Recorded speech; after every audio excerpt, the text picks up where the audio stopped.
Good afternoon students.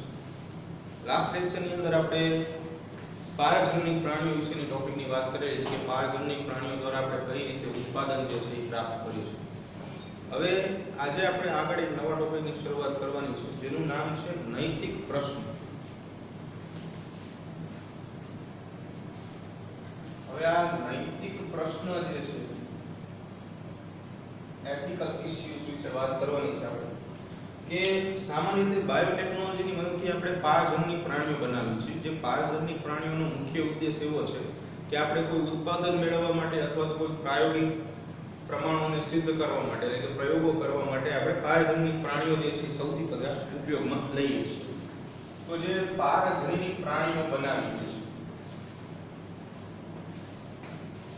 આ પારજનનિક પ્રાણીઓનો મુખ્ય ઉદ્દેશ શું છે તો કે ઉત્પાદન મેળવવા માટે, ઉત્પાદન પ્રાપ્ત કરવા અથવા તો પ્રાયોગિક પરીક્ષણ કરવા માટે આવા ઉદ્દેશને અનુસરીને આપણે પારજનનિક પ્રાણીઓ જે છે બનાવતા હોઈએ છીએ. હવે ઘણી વખત એવું થતું હોય છે કે આ જે પારજનનિક પ્રાણીઓ છે આજે ખરેખર ફાયદાકારક બાબત છે માનવ જાતિ માટે, પણ આ પરીક્ષણ જે છે એનો ઉપયોગ કંઈક ખરાબ અંશે થતો હોય છે જે નુકસાનકારક ભૂમિકા જે છે વૈશ્વિક સ્તરે ભજવતી હોય છે. તો એને સંલગ્ન જે પ્રશ્ન છે એને આપણે નૈતિક પ્રશ્ન તરીકે ઓળખશું. તો હવે સામાન્ય રીતે કે ઘણી વખત શું થાય છે કે જે આ પારજનનિક પ્રાણીઓ છે પ્રાણીઓનો દુરુપયોગ માનવ જાતિ માટે નુકસાનકારક નીવડે છે. નુકસાનકારક નીવડે છે, ગેરફાયદો થાય છે. બરાબર. બીજું કે આવા પારજનનિક પ્રાણીઓ છે એને આપણે બનાવી છે ને આપણે જેવા પર્યાવરણમાં છોડીએ છીએ તો મુક્ત કરીએ છીએ તો એ અણધાર્યા એટલે કે સામાન્ય રીતે આપણે જ્યારે ક્યારે વિચારેલા પણ ન હોય એવા પરિણામો જે છે આપતા હોય છે. એટલે કે પારજનનિક પ્રાણીઓ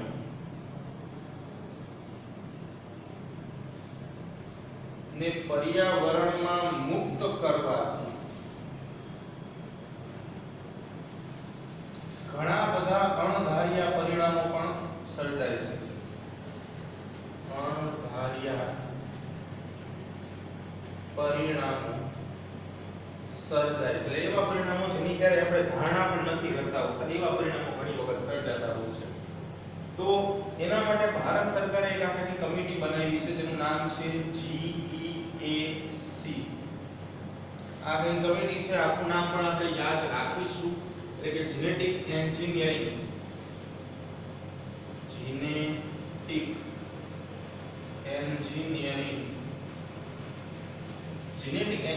જૈવ તકનીકીની જે આપણે વાત કરેલી છે અપ્રુવલ કમિટી.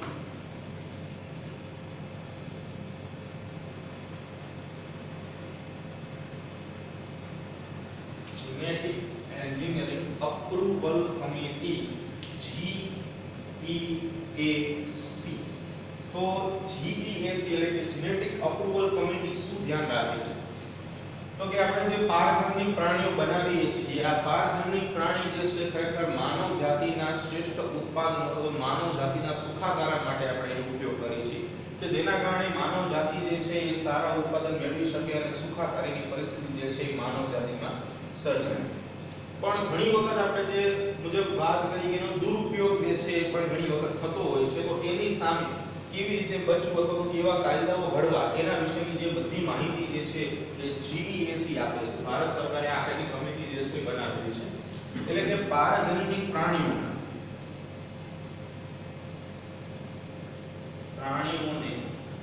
સંલગ્ન નિયમો કે પારજનનિક પ્રાણીઓ જે છે એના નિર્માણ બાદ કયા કયા નિયમો લાગુ પડશે, બરાબર, સાથે સાથે સુરક્ષા અને અમલીકરણ માટેના નિયમો બનાવવાનું કાર્ય કરે છે.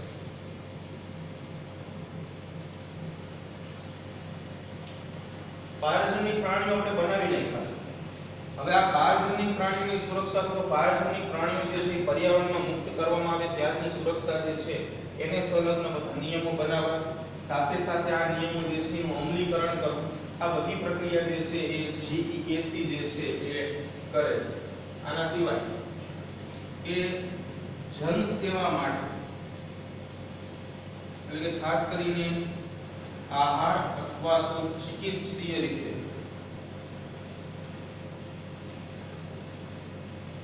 ઉત્પન્ન થતા ઘટકો માટે કાર્ય કરે છે.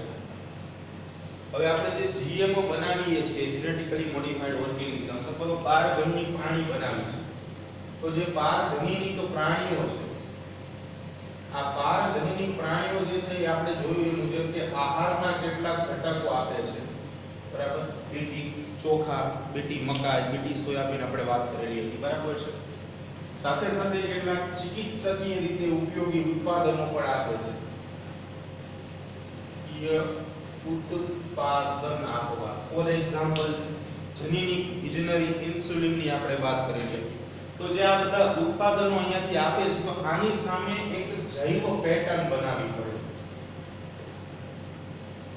કે જેને ઇજારો અથવા તો હક કહેવામાં આવે તે માની કે કોઈ વ્યક્તિ જે છે એ આવી રીતે પારજન્યી પ્રાણીના ઉપયોગ દ્વારા પોતે આહાર પ્રાપ્તિ માટે પારજન્યી પ્રાણી વિકસાવે છે અથવા તો ચિકિત્સીય ઉત્પાદનો પ્રાપ્ત કરવા માટે જ્યારે પારજન્યી પ્રાણી વિકસાવતો હોય છે, તો એ વ્યક્તિ જે છે એને આનો પોતે જૈવ પેટર્નનો ઇજારો અથવા તો હક હોવો જરૂરી છે. બાકી શું થાય કે આજે પારજન્યી પ્રાણી વિકસાવ્યું છે એમાંથી આહાર અને ચિકિત્સીય ઉત્પાદન કોઈ અન્ય વ્યક્તિ જે છે એ લઈ લેતો હોય છે અને વિપુલ માત્રામાં ઉત્પાદન કરીને ઘણો બધો આર્થિક ભૂયામણ કમાઈ લેતું હોય છે.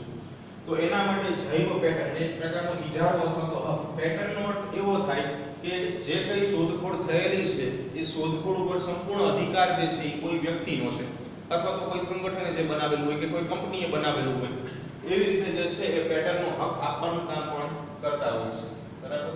બીજું કે ઘણી વખત શું થાય છે તો કેટલીક કંપનીઓ આવી ઘણી બધી સંશોધનો ને પોતાની ગણાવી તેમાંથી ઉત્પાદન મેળવી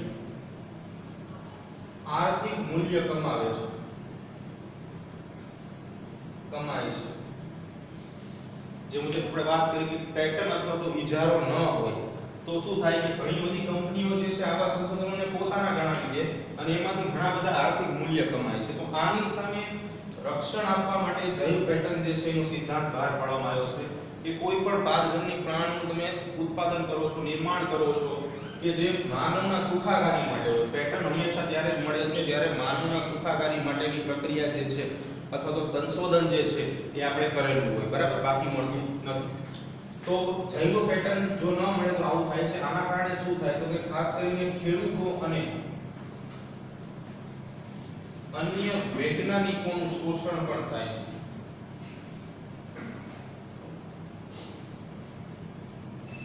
ખેડૂત કોઈ વનસ્પતિનું સર્જન કરે પરંતુ એની પેટર્ન ન હોય તો આવી મલ્ટીનેશનલ કંપની જે છે ઘણી વખત એ વનસ્પતિઓ જે છે એનું પોતે ઉત્પાદન કરીને વેચતા હોય છે, બરાબર. તો આવી રીતે શોષણ થતું અટકાવવા માટે જૈવ પેટર્ન જે છે એ જરૂરી બને છે. બીજું કે ભારતની અંદર ચોખાની એક ઉદાહરણ સમજાવે છે. ભારતમાં ચોખાની આશરે 2 લાખ જેટલી જાત છે.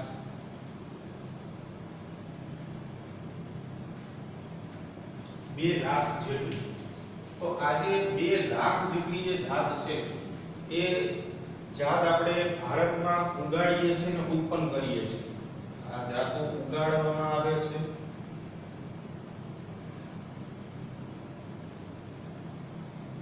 અને ભારતના ખેતરમાં ઉગાડેલી આ જાત જે છે એમાંથી ઉત્પાદન પણ મેળવવામાં આવે છે. ભારતની આ ચોખાની જાત વિશે આપણે આગળ વાત કરવાની છે.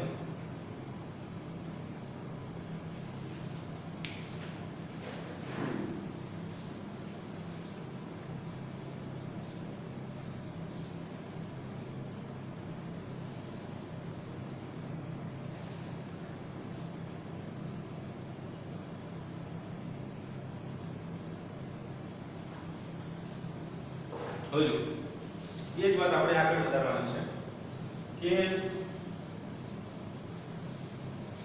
સાથે સાથે ઘણી વખત શું થતું હોય છે કે આપણે આવી પ્રક્રિયા સમજવાની છે કે પેટર્ન જે છે કોઈ અન્ય વ્યક્તિ લઈ લે છે, કિસ્સો તમને આપ્યો છે અને એનાથી શું ગેરફાયદો જે છે એ દેશોને થાય છે એના વિશેની આપણે વાત કરવાની છે. જો તો જનરલી આપણે છેલ્લે વાત કરતા હતા ભારતની ચોખાની જાત.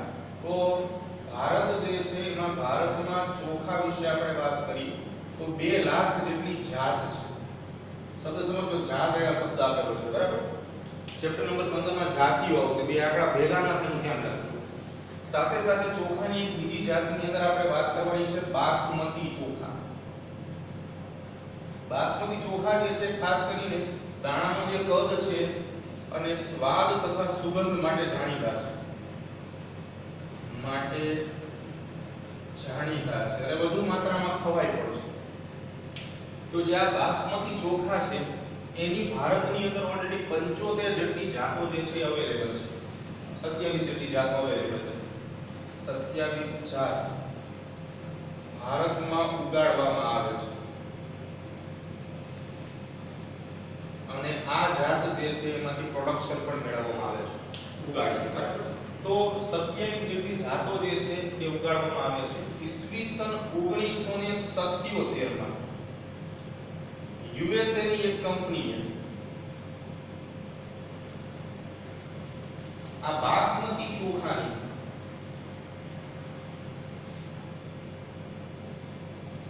જાત ઉપર પોતાની પેટર્ન બનાવી દીધી. જો ભારતમાં વર્ષોથી આ ચોખાની જાત જે છે બાસમતી ચોખા ઉછેરવામાં આવતા હતા અને એમાંથી અઢળક ઉત્પાદન પણ મેળવવામાં આવતું હતું અને ભારતના લોકો જે છે એના દ્વારા ખાવામાં પણ આવતા હતા. પણ 1977 ની અંદર યુએસએ ની એક કંપનીએ બાસમતી ચોખા પર પોતાની પેટર્ન જે છે પોતાનો ઇજારો જાહેર કરી દીધો. જે મુજબ આપણે વાત કરી કે જો જૈવ પેટર્ન ન મળે તો કોઈ પણ વ્યક્તિ જે છે એના ઉપરનો ઇજારો જે છે દાખલ કરી શકે, પણ તમારી પાસે જૈવ પેટર્ન હોય એટલે કે કોઈ સંશોધન પ્રત્યેનો ઇજારો અથવા તો હક તમારી પાસે હોય તો તમે જૈવ પેટર્નના આધારે એ તમારું સંશોધન છે એવું જાહેર કરી શકો છો. તો 1977 માં યુએસએ ની કંપનીએ ભારતની બાસમતી ચોખા જે છે એની જાતને પોતાના પેટર્ન તરીકે ગણાવી. હવે આગળ શું થયું?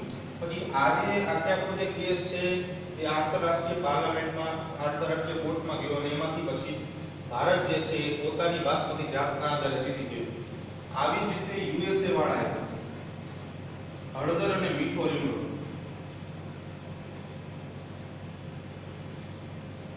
આ 2 જાત ઉપર પણ પોતાનો અધિકાર દર્શાવ્યો.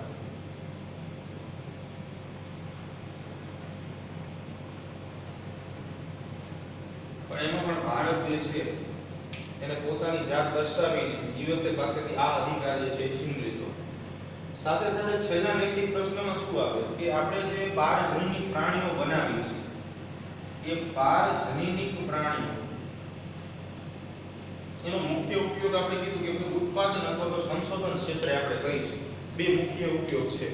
કાં તો આપણે એમાંથી ઉત્પાદન મેળવશું, કાં તો સંશોધન ક્ષેત્રમાં એનો ઉપયોગ કરશું.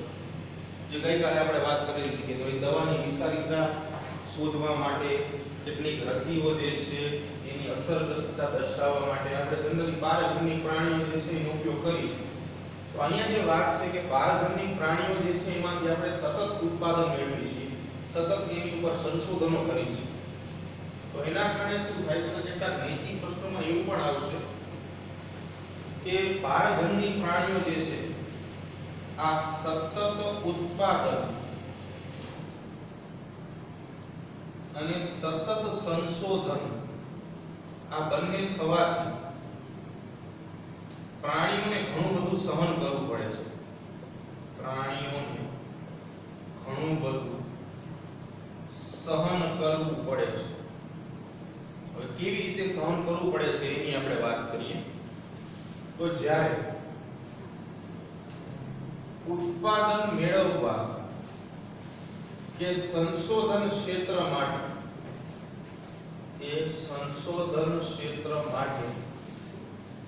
પારજનીક પ્રાણીઓનો આપણે ઉપયોગ કરીએ છીએ. પ્રાણીઓનો માનવ દ્વારા ઉપયોગ થાય ત્યારે પ્રાણીઓ એ મશીનની જેમ કામ કરે છે.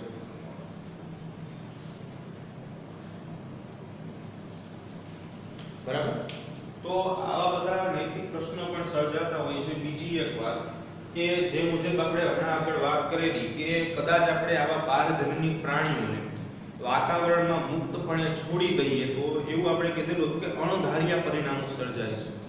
તો એ અણધાર્યા પરિણામો કેવી રીતે સર્જાય છે એ આપણે વાત કરવાની છે.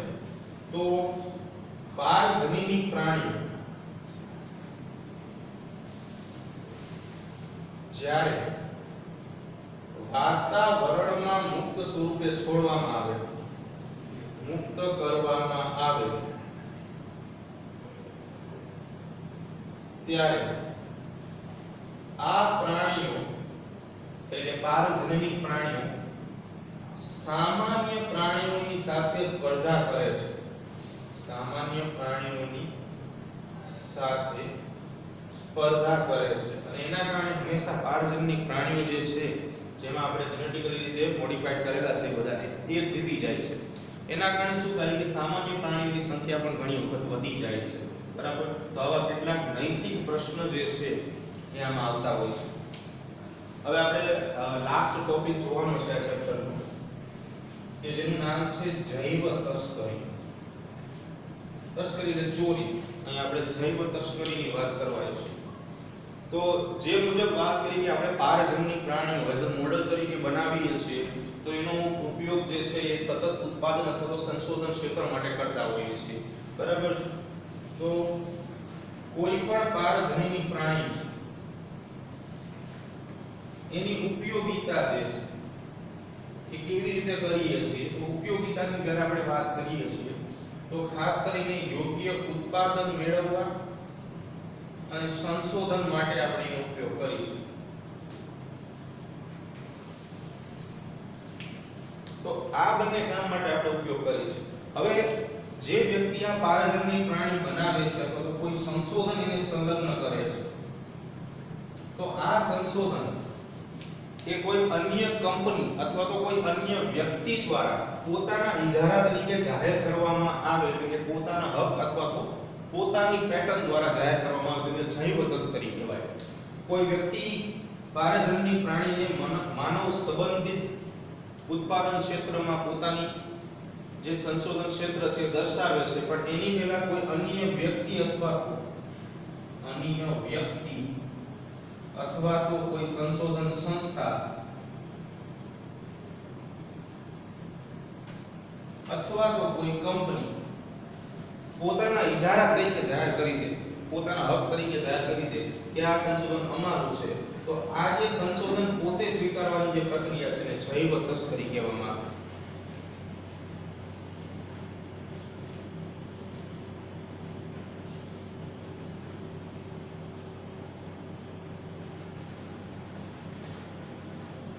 તો જૈવ તસ્કરી કેવી પ્રક્રિયા છે હવે એ સમજવાનું છે.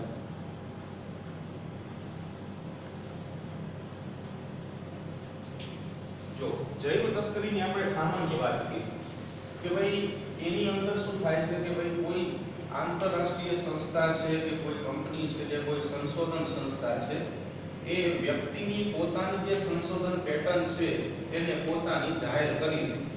હવે કંપનીને અને વ્યક્તિને શું ફેર પડે છે એ આપણે જોવાનું છે. તો જૈવ તસ્કરીની સીધી વ્યાખ્યા કંઈક આવી થાય. જૈવ તસ્કરી એની સીધી વ્યાખ્યા આવી થાય કે આર્થિક શોષણ, આર્થિક મૂલ્ય આપ્યા વગર કલાનું શોષણ. આર્થિક મૂલ્ય આપ્યા વગર કલાનું શોષણ એમ પણ કહી શકાય. હવે જે મુજબ આપણે વાત કરી કે કોઈ સંશોધક છે, વૈજ્ઞાનિક છે કે જેને આવી રીતે કોઈ પારજનની પ્રાણીનું મોડેલ બનાવ્યું છે તો કોઈ વ્યક્તિ જે છે આવી રીતે પારજનની પ્રાણીનું મોડેલ બનાવે છે. હવે આ મોડેલ જે છે એ કોઈ બીજી કંપની પોતાનું જાહેર કરી દે છે. હવે વ્યક્તિ જે છે એ આ વ્યક્તિ છે કે જેને મોડેલ બનાવ્યું છે આ પોતે સંશોધક છે એ વૈજ્ઞાનિક કહી દીધું. હવે આ પારજનની પ્રાણી જે કાંઈ ઉત્પાદન આપશે એ બધું ઉત્પાદન જે છે આ કંપની વેચશે. એટલે ઉત્પાદનને બજારમાં વેચાણ માટે રાખશે, બજારમાં વહેંચશે. ઉત્પાદનને જ્યારે આ બધા બજારમાં વહેંચશે એટલે કંપનીને આર્થિક મૂલ્ય એટલે કે પૈસા પ્રાપ્ત થશે.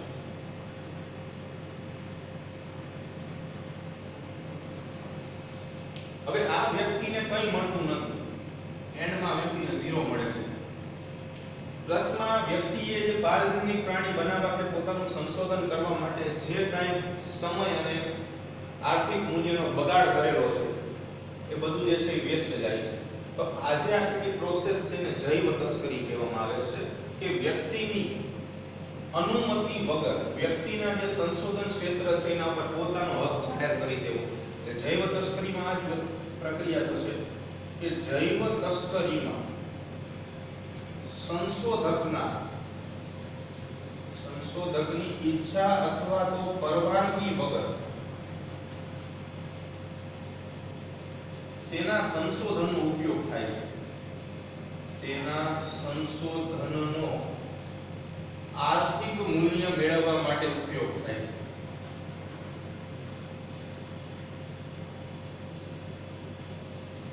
જેના કારણે વ્યક્તિને ઘણી બધી ખોટ જે છે એ સહન કરવી પડે છે.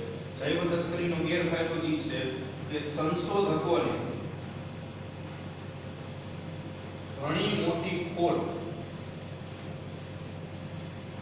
સહન કરવી પડે છે. એના માટે ભારતમાં ઇન્ડિયન પેટન્ટ એક્ટ જે છે, ઇન્ડિયન પેટન્ટ એક્ટ એટલે કે આવો કાયદો જે છે એ બહાર પાડવામાં આવેલો છે ઇન્ડિયન પેટન્ટ એક્ટનો, કે જેના કારણે પેટન્ટ સંબંધિત ઝડપથી પ્રવર્તન અને સંશોધનીય ક્ષેત્ર જે છે એ વિકસી શકે. પેટન્ટ સંબંધિત પ્રશ્નોનું નિરાકરણ થઈ શકે અને સંશોધકોને શક્ય એટલો ગેરલાભ જે છે ઓછો થાય. કોઈ પણ પેટર્નની જ્યારે આપણે વાત કરીએ છીએ તો પેટર્નનો સમયગાળો 5 વર્ષનો હોય. પેટન્ટનો સમયગાળો જે છે બુકમાં નથી આવ્યું પણ 5 વર્ષનો હોય. 5 વર્ષ પછી પેટર્ન રિન્યુ કરાવવી પડે. તો આની સાથે આપણે આ ચેપ્ટર જે છે પૂરું કરીએ છીએ. બરાબર, ચેપ્ટર નંબર 12 જે છે આની સાથે પૂરું થાય છે.